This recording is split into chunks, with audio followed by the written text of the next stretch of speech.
ព្រះយេស៊ូវអើយដើរផ្លូវនេះជាមួយខ្ញុំក្នុងរាត្រីងងឹតខ្ញុំមានព្រះអង្គជាគន្លឹះចិត្តខ្ញុំភ្លើងផ្លូវនៅឆ្ងាយបេះដូងខ្ញុំអស់កម្លាំងតែព្រះហស្ថទ្រង់កក់ក្តៅនាំខ្ញុំឆ្លងគ្រប់ឧបសគ្គទាំងអស់ពេលខ្ញុំភ័យខ្លាចសូមកាន់ដៃខ្ញុំព្រះគុណទ្រង់នៅជិតជួយលួងលោមបេះដូងខ្ញុំ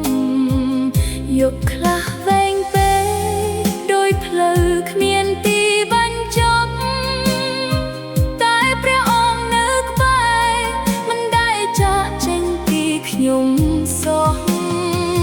ព្រះយេស៊ូវអើយកុំលែងដៃខ្ញុំមួយជំហានម្ដងទ្រង់ដឹកនាំជីវិតខ្ញុំកណ្ដាលយប់ស្ងាត់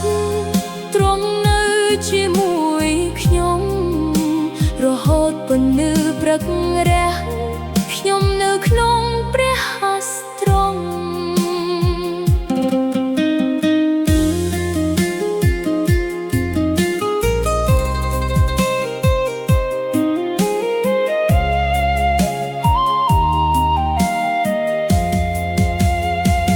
ពេលគំនិតវង្វេង